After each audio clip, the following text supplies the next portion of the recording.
मैं हूं अमित शर्मा और आपके साथ फिर से मौजूद हूं कैपिटल खबर के विशेष कार्यक्रम स्पॉटलाइट विद सिद्धार्थ मिश्रा में। हमारे साथ है वरिष्ठ पत्रकार सिद्धार्थ मिश्रा जी। सर नमस्कार। नमस्कार अमित जी। जी सर, दिल्ली में नई सरकार का पहला विधानसभा सेशन जो था वो खत्म हो गया है और अब अगले बजट सेशन का इंतजार है। आपने इस सेशन को काफी नजदीक से देखा है, आप कई दिन वहां गए भी थे। तो जैसा हम कहते भी हैं कि सरकार की आगाज जो है, अगर आगाज बेहतर हो तो नतीजे भी बेहतर आने की उम्मीद रहती है। तो सर, ये जो विधानसभा का सेशन अभी खत्म हुआ है और जो अगला बजट सेशन होगा, इसमें सरकार ने किस तरह का काम किया है, विपक्ष की क्या भूमिका रही है और आपको इसे देख करके क्या उम्मीद लग रही है कि आगे की स्थितियां क्या रहेंगी, किस तरीके से सरकार अपनी रणनीति बनाएगी? देखिए, ये जो विधानसभा जो है वो एक राजनीतिक बैटल ग्राउंड भी होता है, ये तो आप जानते हैं। और ये 5 वर्षीय मैच यहाँ पे खेला जाता है विपक्ष और पक्ष के बीच में। अनफॉर्चुनेटली दिल्ली असेंबली में पिछले 2 बार से ऐसा हुआ कि विपक्ष में एक बार 3 सीट विपक्ष को आई थी और एक बार 7 या 8 सीट विपक्ष को आई थी। हालांकि जब 8 सीट आई थी तो उस समय विपक्ष ने अपना रोल प्ले करने की कोशिश की थी, लेकिन चूंकि उनकी संख्या बहुत कम थी तो पक्ष ने असेंबली को चलाया ही नहीं। जो कि अभी पिछले जब सेशन जो खत्म हुआ उसके एक भाषण में जो सरकार में मंत्री हैं आशीष सूद, उन्होंने कहा भी था कि 5 दिन में 74 दिन इन्होंने सिटिंग्स करी। इनफैक्ट हम लोगों ने भी इसके बारे में बात काफी 1-1.5 महीने पहले की थी कि भाई जब पीआरएस का डेटा आया था कि क्या जरूरत है ऐसी असेंबली की सिटिंग्स ही ना होती हो। मात्र 100 के करीब प्रश्न पूछे गए, 8 दिन का ही प्रश्नकाल का सेशन हुआ, ये सब बातें थी। लेकिन अभी जो असेंबली सेशन जो चालू हुआ है, 8वीं विधानसभा का पहला सत्र जो था, उसके अंदर 5 दिन हाउस चला है, खूब चला है, बखूबी चला है। और बीजेपी ने एक तो ये तय कर लिया है कि कई बार क्या होता है ना कि जब हम जो गेम खेलेंगे उसका आदमी टर्फ का निर्णय करता है कि इस टर्फ के ऊपर हम गेम खेलेंगे, हमारे लिए टर्फ कौन सा अच्छा है। और उन्होंने देख लिया है कि का टर्फ जो है एज ऑफ नाउ उनके लिए बहुत मजबूत टर्फ है। मजबूत टर्फ इस करके है कि वहां पर उनकी संख्या भी ठीक है, 48 लोग हैं, बीजेपी के लोग हैं, सरकार उनकी है, एजेंडा वो तय करेंगे, सरकार उनकी है और विपक्ष भी वहां पर है। और जो कुछ लेजिस्लेटिव बिजनेस जो आज का जो विपक्ष है उसको जो करना चाहिए था पिछले 10 सालों में उसने जो नहीं किया, खास करके सीएजी के रिपोर्ट्स को टेबल नहीं किया, उस लेजिस्लेटिव बिजनेस के फोरफ्रंट पे जो आम आदमी पार्टी सरकार का नॉन परफॉर्मेंस रहा है उसका आईना वो लगातार विपक्ष को दिखाते रहेंगे। और उन्होंने इस बार किया भी है। उन्होंने जो ये डिस्क्लोज किया कि 14 रिपोर्ट्स हैं, जिनमें से 2 रिपोर्ट उन्होंने प्रेजेंट किया। एक रिपोर्ट जो कि एक्साइज पॉलिसी का था, शराब नीति का रिपोर्ट था, जिसमें कि कई हजार करोड़ रुपए का घोटाले का ये है, उसकी बात कही गई। और दूसरा रिपोर्ट उन्होंने जो आम आदमी पार्टी सरकार की जो एक क्लेम जो था कि हमारी हेल्थ नीति, उसका भी कच्चा चिट्ठा उन्होंने खोल के रख दिया है सीएजी की रिपोर्ट के मार्फत। अनफॉर्चुनेटली आम आदमी पार्टी के लीडर्स को एमएलएस को उन्होंने पहले सेशन में हंगामा करके ये एक इंप्रेशन क्रिएट कर दिया कि वो चाहती नहीं कि सच्चाई सामने आए। भाई सीएजी का रिपोर्ट में अगर कोई बातें लिखी हुई है जिसको आप 10 साल छुपाते रहे हो, अगर उसको बीजेपी की सरकार सामने ला रही है तो आपको असेंबली में उसको फेस करना चाहिए था, बहस में पार्ट लेना चाहिए था, उसका वहां जवाब देना चाहिए था। वो ना करके उन्होंने हंगामा क्रिएट किया और वो हंगामे से वो घर उनको हाउस निकाला दिया गया और प्रांगण से बाहर किया गया, सड़क पर बैठ के डफली बजाई उन्होंने। देखिए, इन चीजों से उनको कुछ नहीं हासिल होने वाला, क्योंकि अब सीएजी की रिपोर्ट पीएससी के पास चली गई है। पीएससी 3 महीने में अपना वो फाइंडिंग्स दे देगा। उसके बाद अगर करप्शन का मामला है तो एंटी करप्शन ब्यूरो केसेस इसमें दायर करेगा। पहले ही से कई केसेस दायर है और केसेस दायर करेगा और इन लोग के लिए लॉ के कोर्ट में इनकी तो मतलब कि इनकी पेशी हो जाएगी, इसमें कहीं दो मत नहीं है। लेकिन इनको जब सामने ये दिख रहा है ऐसी चीजें हो जाएंगी तो इनको लेजिस्लेटिव मंच, आम आदमी पार्टी को जो लेजिस्लेचर का मंच है उसको पकड़ कर रखना चाहिए था, वहां से भाग खड़े नहीं होना चाहिए था। उन्होंने ऐसी परिस्थिति क्रिएट की कि उनको वहां से हटाना पड़ा। और एक तरह से और बीजेपी ने यहाँ पर यह भी कह दिया कि भाई ये बहस करना ही नहीं चाहते। सीएजी की रिपोर्ट आई है, उसमें बहस हुई है, दोनों रिपोर्ट्स में बहस हुई है, वो बहस में पार्टिसिपेट करते, अपनी बात रखते। उन्होंने अपनी बात बहस में पार्टिसिपेट किया, क्यों नहीं अपनी बात रखी? वो सदन के रिकॉर्ड पे जाती वो बात, क्योंकि उनको इन चीजों को डिफेंड करने के लिए उन्होंने ये एक इंप्रेशन क्रिएट कर दिया कि इन चीजों को डिफेंड करने के लिए उनके पास बहुत कुछ नहीं है।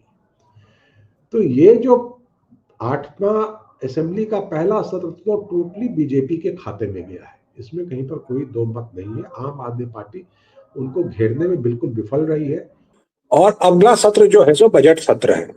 देखिए, बजट सत्र में सरकार जो बजट लेकर के आती है, बजट क्या है? बजट एक सरकार का पॉलिसी स्टेटमेंट होता है जिसको वो फाइनेंशियल टर्म्स में एक्सप्लेन करती है कि हम किन किन चीजों के ऊपर कितना पैसा खर्च करेंगे, जिससे कि गवर्नमेंट का जो इंटेंशंस है वो क्लियर होता है, किन चीजों के ऊपर वो कितना खर्च करना चाह रही है, कितना पैसा लगाना चाह रही है। ये उनका गवर्नमेंट का पॉलिसी स्टेटमेंट होता है, ये उनका फाइनेंशियल स्टेटमेंट होता है। दिल्ली का जो बजट होता है, दिल्ली के बजट के अंदर टैक्सेशन के बहुत इश्यूज नहीं होते हैं, क्योंकि टैक्सेशन के पावर्स दिल्ली सरकार के पास उतने नहीं है। जीएसटी वगैरह का कुछ टैक्सेशन का है, जो पुराना सेल्स टैक्स और वैट जो कहलाता, लेकिन कुछ एक्साइज के पावर्स है, ड्यूटीज के पावर है। लेकिन एक आम आदमी के जिंदगी को अफेक्ट करने वाला बहुत टैक्सेशन के इश्यूज दिल्ली सरकार के हाथ में नहीं है। दिल्ली सरकार के हाथ में रिलीफ देने के बहुत पावर्स होते हैं जहां तक ये फाइनेंशियल मैटर्स होते हैं। लेकिन दिल्ली सरकार को जो सबसे बड़ी बात है कि वो किन प्रोजेक्ट्स पे, किन चीजों पे कितना पैसा खर्च कर रही है, ये बहुत जरूरी बात होती है। अगर आप दिल्ली सरकार के और प्लस उनका रेवेन्यू, अब जैसे पिछले बजटों को आप देखें दिल्ली सरकार के, तो ये फ्रीबीज भी उन्होंने बहुत पैसा खर्च कर दिया। और हालत ये बनी, जैसे कि मेरी तो पर्सनल जानकारी है कि जैसे दिल्ली विश्वविद्यालय के 12 कॉलेज जिनकी फंडिंग करता है दिल्ली गवर्नमेंट, पूरी फंडिंग करता है, उनमें 6-6 महीने तनख्वाह नहीं जाती थी। पिछले 10 साल से यही कहानी रही, 6-6 महीने तनख्वाह नहीं जाती, तो सैलरी देने के पैसे नहीं थे। एमसीडी में वही कहानी, कई मतलब गवर्नमेंट के डिपार्टमेंट्स की यही कहानी रही, सैलरी डिलेड है ये। तो एक तो पहले फाइनेंशियल मैनेजमेंट की जो डिपार्टमेंट, एग्जिस्टिंग डिपार्टमेंट्स है, एग्जिस्टिंग प्रोजेक्ट्स है, उनको पूरा पैसा मिले, उनको उन एम्प्लॉयज को तनख्वाह मिले और दुरुस्त तरीके से काम हो। उसके बाद डेवलपमेंट वर्क, डेवलपमेंट के ज्यादा मेंटेनेंस वर्क, सड़कें टूटी पड़ी है, सड़कों में कितना पैसा जाएगा, मेट्रो रुकी पड़ी है, मेट्रो के एक्सपेंशन में जो प्रोजेक्ट डिलेड है उसमें कितना पैसा जाएगा, टीटीसी की बसें खड़ी है, उनको चालू करने के लिए, सड़क पर लाने के लिए कितना पैसा जाएगा। तो ये सारी पॉलिसी स्टेटमेंट होती है जिसके बारे में लोग जानना चाहिए। और तब जाकर के जो बजट में गवर्नमेंट जो बजट प्रेजेंट करेगी, उसमें जाकर के गवर्नमेंट एक रूपरेखा बताएगी कि पिछले 5 साल में दिल्ली सरकार क्या क्या करने जा रही है, किन किन चीजों पर फोकस करेगी और इस साल में किन चीजों पे ज्यादा उनका पुश होगा। फिर उसके बाद उस पर, और उस समय मेरे ख्याल से ऑपोजिशन को इस अपॉर्चुनिटी को यूज करना चाहिए दिल्ली सरकार को घेरने के लिए, क्योंकि पिछले सेशन में, अभी जो सेशन तुरंत कंक्लूड हुआ है, उस सेशन में वो टोटली नाकामयाब रही। उसको मैदान छोड़ के नहीं भागना चाहिए था, उसको उसके ऊपर जो एलिगेशन सीएजी कारण लगे हैं उसको फेस करना चाहिए था। आपने उसको फेस नहीं किया, आप मैदान छोड़ करके भाग गए। इस कारण से एक इंप्रेशन गया कि आपने गलतियां की हैं जिसको आप फेस करना नहीं चाहते। जी, बजट सेशन में आई होप कि अपोजिशन हाउस में रहे, हाउस में ट्रेजरी बेंचेस को इंगेज करे और जो खामियां हैं, जो कमियां हैं, उनको घेरने की कोशिश करे। गवर्नमेंट को आप हाउस में ही घेर सकते हैं, हाउस के बाहर घेरना गवर्नमेंट को बहुत मुश्किल होता है। हाउस ही वो मंच है, हमारे संविधान ने हाउस का ही मंच प्रोवाइड किया है जहां पे आप सरकार को घेर सकते हैं और उनको वहां घेरना चाहिए।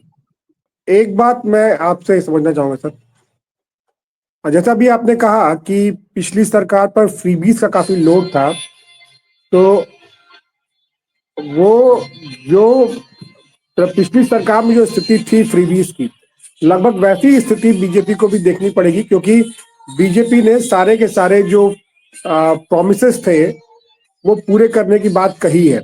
और महिला सम्मान योजना तो बीजेपी की तरफ से अब 8 मार्च को शुरू भी की जा रही है। तो ऐसे में चुनौतियां क्या होंगी सर? देखिए, पैसा तो दिल्ली सरकार के पास है, और बेसिकली दिल्ली सरकार की जो एक सबसे बड़ी जो कमी रही आम आदमी पार्टी सरकार के साथ की, उनको तो कार्यशैली आती ही नहीं थी। मैं तो ये कहूंगा, सरकार कौन चलाता है? सरकार चलाती है आपकी ब्यूरोक्रेसी। आपको ब्यूरोक्रेसी को कॉन्फिडेंस लेना पड़ता है, उनके मार्फत चलाना पड़ता है, उनको अपनी पॉलिसी बनाइए, उनको अपना प्लान बनाइए, उनको कॉन्फिडेंस दीजिए, वो सरकार चलाएगी। इनके पास ब्यूरोक्रेसी के साथ इन्होंने ऐसा दुर्व्यवहार किया जो कि हिंदुस्तान में आज तक किसी ने नहीं किया। बेचारे हमारे बिहार के लालू यादव तो ऐसे ही बदनाम थे, इन्होंने तो एक्चुअली पिटवा दिया चीफ सेक्रेटरी को एमएलए से, अरविंद केजरीवाल ने अपने निवास स्थान पे जी। तो ब्यूरोक्रेसी से तो बिल्कुल इन्होंने ऐसे बिगाड़े में संबंध थे कि ब्यूरोक्रेसी कभी आगे बढ़ के आई ही नहीं इनके डिमांड्स को मीट करने के लिए। आज के तारीख में जो मुझे जो दिख रहा है, जो भी लगातार मीटिंग्स हो रही है, जो भी लगातार पॉलिसीज बन रही है, और ये जो 4 दिन 5 दिन 10 दिन में सरकार ने जो भी काम किया है, और जहां तक मेरी जानकारी है बजट के ऊपर ही ब्यूरोक्रेसी बड़े तन मन धन से लग करके काम कर रही है, और पॉलिटिकल लोग इनपुट्स ला के दे रहे हैं जिनको प्रोसेस किया जा रहा है। और मुझे लगता है कि बजट के अंदर काफी प्रोविजनिंग इन फ्रीबीज के लिए भी होगी, without affecting the general health of the other departments of the government. जी जी, चलिए सर, जैसा आप बता रहे हैं कि सरकार के पास वो साधन भी हैं और सुविधाएं भी हैं। अब देखना यह है कि इसे सरकार डिलीवर कैसे करती है, और बजट सेशन में ये जो तस्वीर है ये बिल्कुल साफ हो जाएगी। सर, बहुत बहुत धन्यवाद, आप आज जुड़े हमसे और आपने इस बजट और इस सेशन पे बातचीत की, और आने वाला सेशन किस तरह होगा इस पर भी बात हमने की। और उम्मीद की जानी चाहिए कि सरकार जो है वो इस बार दिल्ली वासियों के लिए कुछ बेहतर काम करेगी। सबको इसी बात का इंतजार है। सर, बहुत बहुत धन्यवाद आपका हमसे जुड़ने के लिए, और हमारे दर्शकों का भी बहुत बहुत धन्यवाद हमारे साथ जुड़े रहने के लिए, हमारा मनोबल बढ़ाते रहने के लिए। सर, नमस्कार। नमस्कार, थैंक यू।